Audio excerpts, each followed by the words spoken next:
जय श्री राधे कृष्ण। श्री गर्ग संहिता वृंदावन खंड 16वां अध्याय। तुलसी का महात्म्य है। श्री राधा द्वारा तुलसी सेवन, व्रत का अनुष्ठान तथा दिव्य तुलसी देवी का प्रत्यक्ष प्रकट हो श्री राधा को वरदान देना।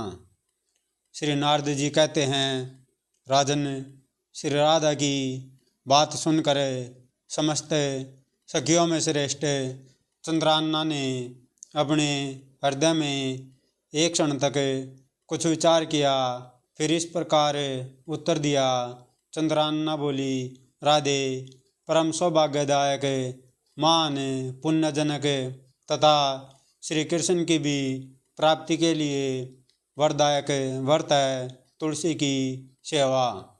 मेरी राय में तुलसी सेवन का ही नियम तुम्हें लेना चाहिए, क्योंकि तुलसी का यदि सप्रस अथवा ध्यान, नाम, कीर्तन, सतवन, आरोपण, सेचन और तुलसी दल से ही नित्य पूजन किया जाए तो वह महान पुण्यप्रद होता है।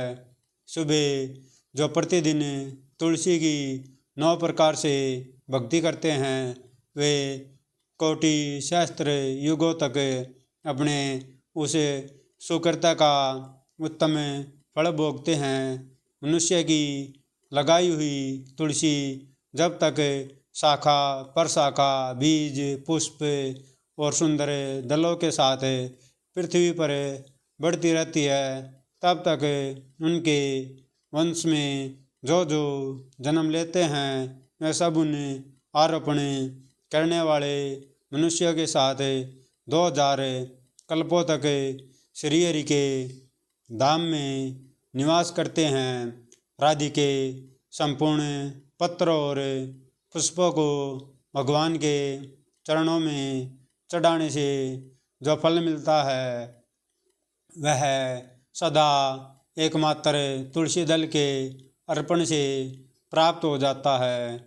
जो मनुष्य तुलसी दलों से श्री हरि की पूजा करता है वह जल में पद्म पत्र की भांति पाप से कभी लिप्त नहीं होता। 100 बार स्वर्ण तथा 400 बार रजत के दान का जो फल है वही तुलसी वन के पालन से मनुष्य को प्राप्त हो जाता है। राधे, जिसके घर में तुलसी का वन या बगीचा होता है उसका वह घर तीर्थ रूप है। वहाँ यमराज के दूत कभी नहीं जाते। जो श्रेष्ठ मानव सर्वपापहारी, पुण्यजनक तथा मनोवांछित वस्तु देने वाले तुलसी वन का रोपण करते हैं वे कभी सूर्यपुत्र यम को नहीं देखते। रोपण, पालन, सेचन, दर्शन और स्पर्श करने से तुलसी मनुष्य के मन, वाणी और शरीर द्वारा संचित समस्त पापों को दग्ध कर देती है। पुष्कर आदि तीर्थ, गंगा आदि नदियाँ तथा वासुदेव आदि देवता तुलसी दल में सदा निवास करते हैं। जो तुलसी की मंजरी सिर पर रख कर प्राण त्याग करता है वह सैकड़ों पापों से युक्त क्यों न हो, यमराज उसकी ओर देख भी नहीं सकते। जो मनुष्य तुलसी काष्ठ का घिसा हुआ चंदन लगाता है उसके शरीर को यहाँ क्रियामान पाप भी नहीं छूता। सुबह जहाँ जहाँ तुलसी वन की छाया हो वहाँ वहाँ पितरों का श्राद्ध करना चाहिए। वहाँ दिया हुआ श्राद्ध संबंधी दान अक्षय होता है। सखी आदिदेव चतुर्भुज ब्रह्मा जी भी सारंगधनवा श्री हरि के महात्म्य की भांति तुलसी के महात्म्य को भी कहने में समर्थ नहीं है। अतः गोप नंदिनी, तुम भी प्रतिदिन तुलसी का सेवन करो, जिससे श्री कृष्ण सदा ही तुम्हारे वश में रहे। श्री नारद जी कहते हैं, नरेश्वर, इस प्रकार चंद्रान्ना की कही हुई बात सुनकर राशेश्वरी श्री राधा ने साक्षात शरीर को संतुष्ट करने वाले तुलसी सेवन का व्रत आरंभ किया। केतकी वन में 100 हाथ गोलाकार भूमि पर बहुत ऊंचा और अत्यंत मनोहर श्री तुलसी का मंदिर बनवाया, जिसकी दीवार सोने से जड़ी थी और किनारे किनारे पद्म रागमणि लगी थी। वह सुंदर मंदिर पन्ने, हीरे और मोतियों के परकोटे से अत्यंत सुशोभित था तथा उसके चारों ओर परिक्रमा के लिए गढ़ी बनाई गई थी, जिसकी भूमि चिंतामणि से मंडित थी। बहुत ऊंचा तोरण, मुख्य द्वार या गोपुर उस मंदिर की शोभा बढ़ाता था। वहाँ स्वर्ण में ध्वज दंड से युक्त पताका का फहरा रही थी। चारों ओर ताने हुए सुनहले वितानु चंदों के कारण वह तुलसी मंदिर वैजंती पताका से युक्त इंद्र भवन सा देदीप्यमान था। ऐसा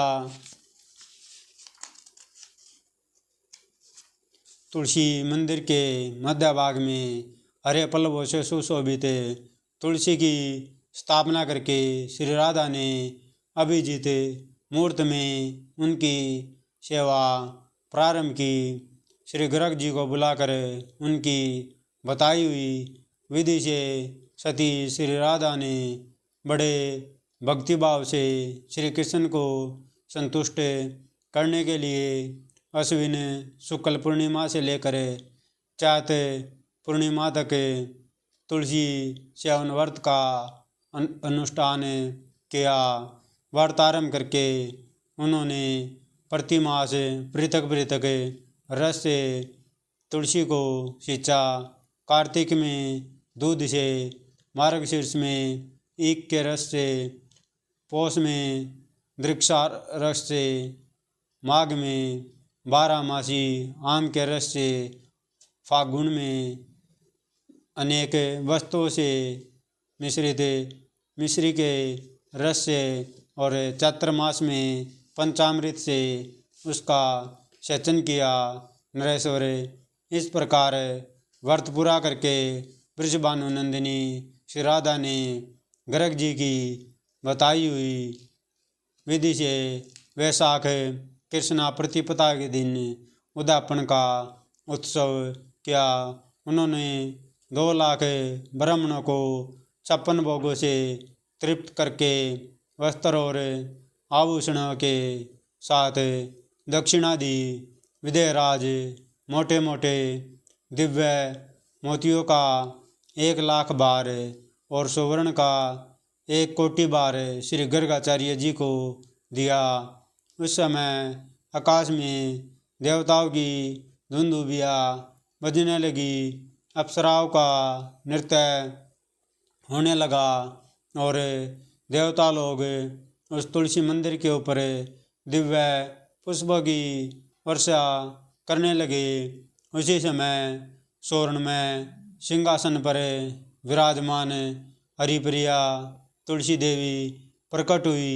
उनके 4 भुजाएं थी, कमल दल के समान विशाल नेत्र थे, 16 वर्ष की सी अवस्था एवं श्याम कांति थी। मस्तक पर हेम में किरीट प्रकाशित था और कानों में कांचन में कुंडल झिलमिला रहे थे। पीताम्बर से आच्छादित केशों की बंधी हुई नागिन जैसी वेणी में वैजंती माला धारण किए गरुड़ से उतरकर तुलसी देवी ने रंगबल्ली जैसी श्री राधा को अपनी भुजाओं से अंग में भर लिया और उनके मुखचंद्र का चुंबन किया। तुलसी बोली, कलावती कुमारी राधे, मैं तुम्हारे भक्ति भाव से वशीभूत हो निरंतर परसनु भामिनी तुमने केवल लोक संग्रह की भावना से इस सर्वतमुखी व्रत का अनुष्ठान किया है। वास्तव में तो तुम पूर्ण काम हो। यहाँ इंद्रिय मन बुद्धि और चित्त द्वारा जो जो मनोरथ तुमने किया है वह सब तुम्हारे सम्मुख सफल हो। पति सदा तुम्हारे अनुकूल हो और इसी प्रकार कीर्तनीय परम सौभाग्य बना रहे। श्री नारद जी कहते हैं, राजन, यो कहती हुई हरिप्रिया तुलसी को प्रणाम करके वृषभानु नंदिनी श्री राधा ने उनसे कहा, देवी, गोविंद के युगल चरणारविंदों में मेरी अहेतु की भक्ति बनी रहे। मैथिल राज शिरोमणि तब हरिप्रिया तुलसी तथास्तु कहकर अंतर्ध्यान हो गई। तब से वृषभानु नंदिनी राधा अपने नगर में प्रसन्नचित रहने लगी। राजन, इस पृथ्वी पर जो मनुष्य भक्तिपरायण हो श्री राधिका के इस विचित्र उपाख्यान को सुनता है वह मन ही मन त्रिवर्ग सुख का अनुभव करके अंत में भगवान को पाकर कृतकृत्य हो जाता है। इस प्रकार श्री गोरख संहिता में वृंदावन खंड के अंतर्गत तुलसी पूजन नामक 16वां अध्याय पूरा हुआ। जय श्री राधे कृष्ण। अगर कथा अच्छी लगे तो वीडियो को लाइक कीजिएगा और चैनल को सब्सक्राइब कीजिएगा। जय जय श्री राधे।